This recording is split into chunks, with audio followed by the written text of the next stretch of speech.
Ratusan warga kekeringan, Semen Padang distribusikan 46.000 liter air bersih. Padang Minang 1. Untuk memenuhi kebutuhan air bersih akibat kemarau panjang yang melanda Kota Padang, Provinsi Sumatera Barat, Sumbar, khususnya di Kelurahan Batu Gadang, Kecamatan Lebu Kilangan, PT Semen Padang menyalurkan bantuan air bersih. Kepala Unit Humas dan Kesekretariatan PT Semen Padang Nur Anita Ramawati mengatakan pendistribusian air bersih di Batu Gadang itu dilakukan di kawasan Kasumbo, tepatnya di RT 01 dan RT 05 RW 02. Jumlah air bersih yang didistribusikan sebanyak 3 tangki atau 46.000 liter. Pendistribusian air bersih itu dilakukan sejak Selasa kemarin. Ada ratusan rumah warga yang kami salurkan bantuan air bersih. Selain rumah warga, pendistribusian air bersih juga dilakukan ke masjid dan musola, salah satunya di Masjid Nurul Ilman, Batu Gadang, kata Anita, Rabu 11 Oktober 2023.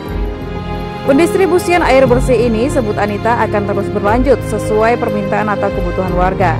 Kalau besok warga masih butuh air bersih, kami di Semen Padang siap untuk membantunya. Apalagi Batu Gadang adalah bagian dari masyarakat lingkungan perusahaan Semen Padang, ujarnya. Pendistribusian air bersih ini, kata Anita, melanjutkan sebagai bentuk kepedulian PT Semen Padang terhadap masyarakat lingkungan perusahaan yang mengalami krisis air bersih akibat kemarau panjang yang telah berlangsung sejak 1 bulan ini. Dia berharap bantuan air bersih tersebut dapat meringankan beban warga. Sejauh ini informasi yang kami dapat baru Batu Gadang yang mengalami kesulitan air bersih akibat kemarau. Mudah-mudahan kemarau ini cepat berakhir sehingga masyarakat Batu Gadang maupun masyarakat daerah lainnya yang mengalami krisis air bersih tidak kekurangan air bersih lagi, ungkap Anita. Sementara itu, Lurah Batu Gadang Syafriyadi mengapresiasi PT Semen Padang yang telah mengambil langkah cepat dalam mengatasi kesulitan air bersih warga Batu Gadang, khususnya daerah Kasumbo.